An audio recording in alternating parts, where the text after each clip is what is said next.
Fala pessoal!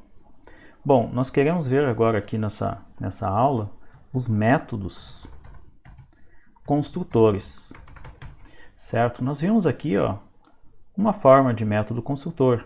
Lembrando, né? Essa chamada aqui desse método me retorna a referência para a posição inicial dessa variável, que é um objeto, na memória RAM. Depois, por aritmética de ponteiros, ele vai se deslocando desse membro para esse membro, para esse membro e assim por diante dentro desse objeto, certo? Então o que esse método aqui faz é construir um objeto na memória RAM e devolver a referência ou ponteiro para a posição inicial desse objeto na memória RAM. Então isso aqui na verdade é um ponteiro, certo? Que está tipado com o tipo que eu criei aqui na classe, que é o tipo produto, ok? Então a gente já usou um método construtor. A gente chama esse método construtor aqui de método padrão ou construtor vazio, certo? Bom, o que mais que nós vamos ver? Nós vamos ver também a introdução ao encapsulamento, certo? Então nós vamos ver que nós podemos proteger esses atributos dessa classe aqui. O que mais que nós vamos ver? Nós vamos ver também aqui nesse vídeo os métodos acessores, certo? De método de acesso. Então, vamos escrever com C aqui, ok? Então, métodos que vai nos dar acesso ao valor desses atributos durante a execução, quando eles estiverem na memória. Então, enquanto eu estou aqui em tempo de projeto, eu estou trabalhando com classes. Quando eu estou na memória, eu estou trabalhando com instâncias dessas classes, que são os objetos, certo? Então o produto 1 aqui nada mais é do que uma instância da classe. Que classe? É da classe produto. Ou simplesmente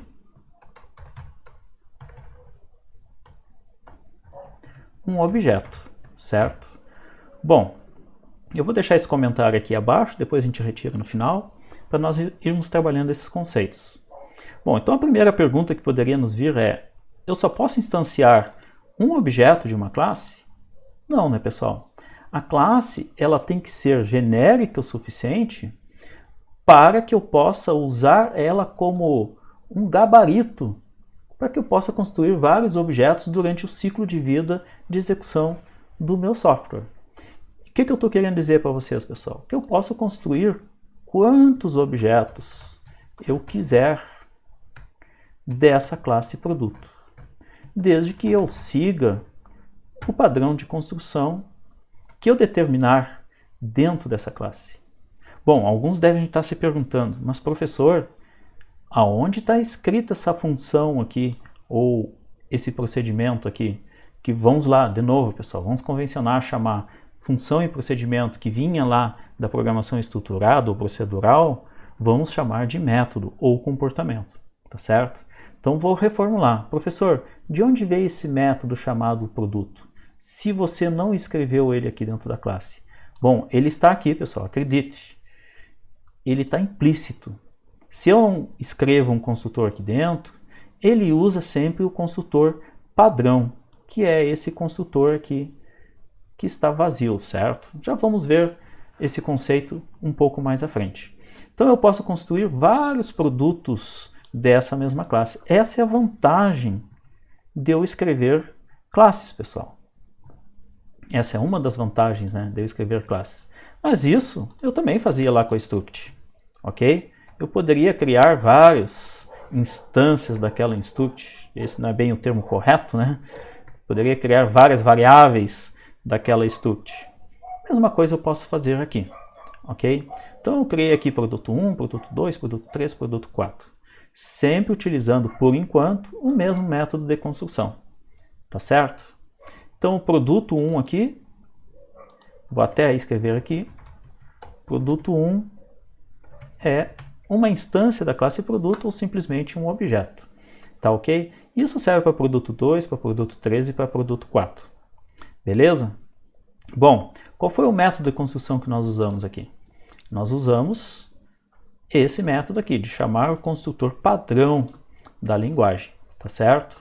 Nós chamamos esse método de construção. Ok, vamos rodar o nosso projeto aqui. Bom, notem que a janela foi lá para cima. Eu escondi ela aqui embaixo, né, pessoal?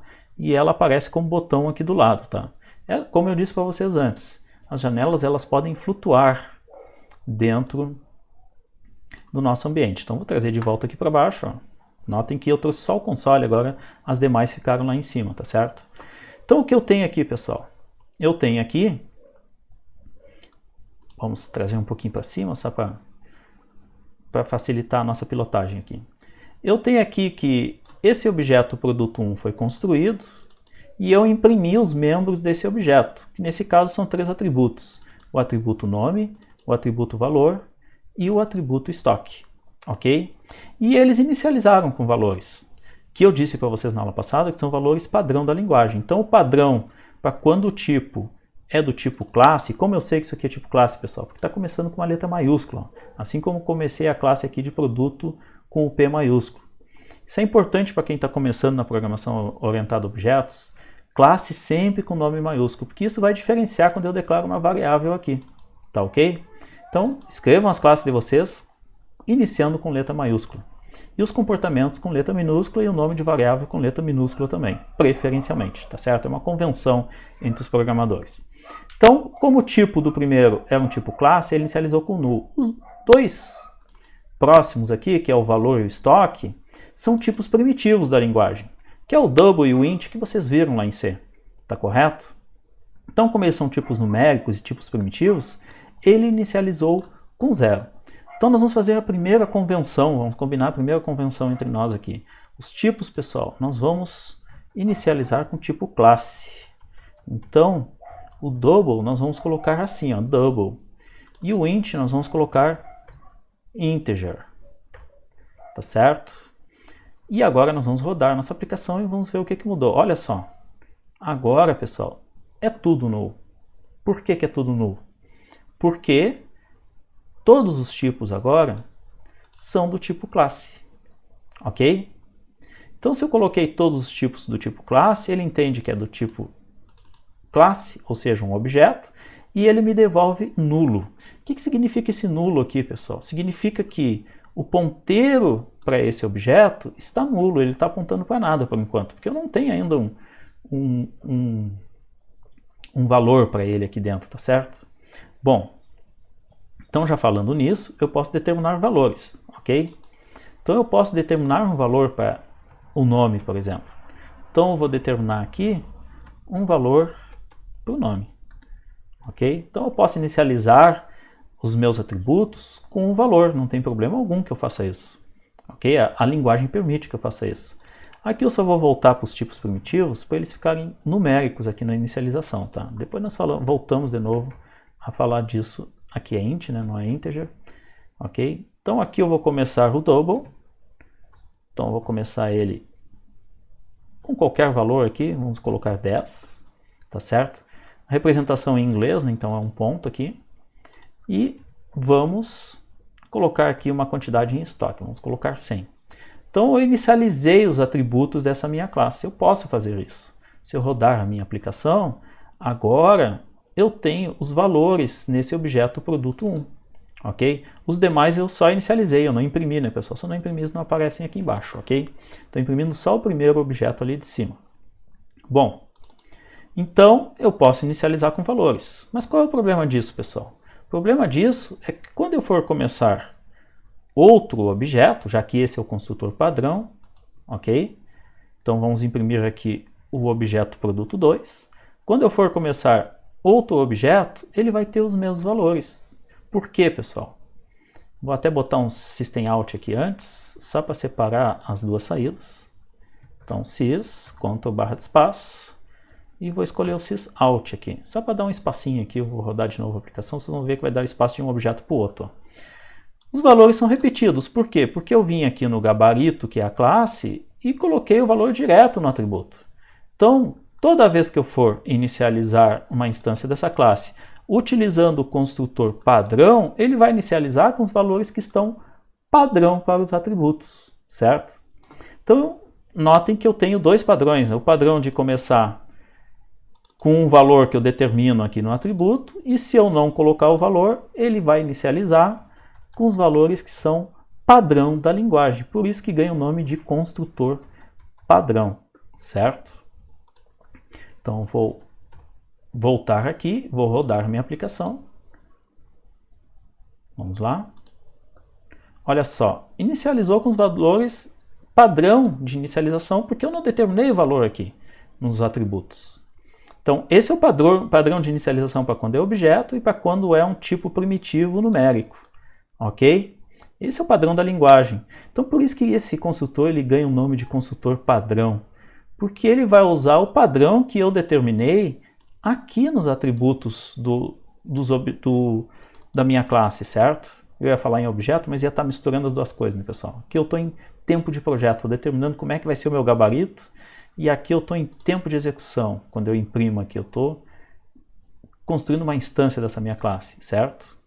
Bom, voltando aqui então. Então notem por isso que ele ganha esse nome de construtor padrão, porque ele vai usar o padrão que tiver determinado aqui na declaração dos meus atributos. Ele vai fazer isso, ok? Então eu posso voltar aqui, os valores, vou rodar de novo a minha aplicação. Olha só, ele vai usar sempre o mesmo padrão, ok? Ah, mas ele ganha também o nome de construtor vazio, já vamos ver isso, tá, pessoal? Então eu vou finalizar nesse vídeo aqui com a parte construtores, depois eu vou entrar em encapsulamento e métodos acessórios num vídeo separado, vai ter a parte 2 dessa aula aqui, ok? Então vamos lá.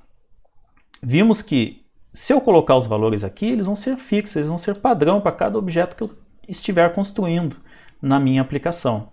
Mas isso não é legal, porque às vezes eu tenho um objeto que vai ser... Botei ano no produto, né? Que legal, estou vendendo a ano aqui, pessoal. Vamos colocar aqui o nome de um produto, vamos colocar arroz, né? Para ficar mais coerente a nossa semântica aqui. Beleza. Então tá. Então, eu vou ter sempre arroz no meu sistema? Não, né, pessoal? Às vezes eu tenho arroz, às vezes eu tenho feijão, às vezes eu tenho carne, às vezes eu tenho cebola, tomate, assim por diante. Certo? Peguei produtos aí bem conhecidos de nós aí. Então não é interessante para nós determinarmos o valor, porque a gente não sabe quando da execução da aplicação, que valor vai ter para esses atributos. Bom, então eu preciso de um outro método para construir meus objetos, para poder ter essa variação de arroz, feijão e assim por diante. É simples, pessoal, de eu fazer isso. Eu uso um construtor, que é o construtor parametrizado. Então eu coloco parâmetros aqui no construtor. Então aquele arroz que estava lá embaixo, vem aqui para cima. Esse valor que estava aqui embaixo, vem aqui para cima. Certo? Opa! Eu separo por vírgula, né? Aqui eu esqueci, ó. Fiquei dentro da aspa aqui, esqueci de fechar a aspa aqui, pessoal. Tá? E aqui a quantidade que tem de estoque também posso colocar aqui como parâmetro do meu construtor. Mas notem já que a IDE me marcou com vermelho, dizendo que eu tenho algum problema, né? Vamos ver que problema que ela está marcando. Que o construtor produto com assinatura string double int não foi definido. É isso que está me dizendo, certo? Bom, então eu preciso colocar esse construtor aqui dentro da minha classe. Eu posso usar isso aqui, certo? Para criar o construtor. Mas vou começar pela classe, porque geralmente a gente cria primeiro as classes e depois as usa, tá? Aqui eu estou no meu arquivo mostrando para vocês. Bom, então eu vou colocar um construtor. Então eu vou clicar com o lado direito aqui, certo? Vou em Source e vou mandar gerar. Bom, o que eu quero gerar? Quero gerar um construtor usando os campos desse construtor. Ok? Bom, ele está dizendo que eu tenho que selecionar, né? Então, são esses campos aqui que nós queremos. Então, vamos de novo aqui. Eu vou em Source e vou em gerar. O que eu vou gerar? Um construtor usando campos. Então, ele já trouxe pré-selecionado ali para mim todos os atributos dessa classe produto. Aqui ele está pedindo a parte do modificador de acesso, nós vamos deixar como está, então nós não vamos mexer em nada. Se não tivesse marcado aqui, nós viríamos e marcaríamos todos os atributos que a gente quer que apareçam no nosso construtor. E ele vai gerar esse código para nós, tá certo? Puxa, bagunçou, ele gerou aqui no meio, não tem problema, pessoal, tirem daqui, é que eu deixei o cursor ali, né? Tirem daqui e ponham esse construtor aqui para baixo. Perfeito? Bom, então eu coloquei um construtor que agora eu posso determinar os valores ali no controlador da aplicação E aí, com isso, eu posso variar. Esse aqui pode ser, vamos pegar aqui, vamos copiar. Tá? Esse aqui pode ser o feijão. Certo? E aí vamos colocar um preço para esse feijão aqui. Tá barato esse meu arroz, hein, pessoal? Esse feijão aqui vai ser R$ 8,30. Já vamos acertar a casa aqui do nosso arroz e o preço do arroz, né? Para ser bem justo. Tá aí na casa dos R$ 18,50 o arroz, né? No estoque podemos deixar a mesma quantidade. Notem que agora eu criei o produto 1 com esses valores e eu criei o produto 2 com outros valores. Não mais com valores repetidos como eu estava criando antes. Mas por que eu criava com valores repetidos? Porque eu estava usando esse construtor aqui, o construtor padrão. Mas agora notem que a ideia está me dizendo, opa, tu tem um problema aqui, que esse construtor não foi definido. Opa, mas antes ele não dizia isso para mim. A questão é a seguinte, pessoal. Java é uma linguagem que permite a sobrecarga de métodos. Então eu coloquei um método de nome produto com assinatura string double int. Eu estou usando isso aqui? Não, não estou usando.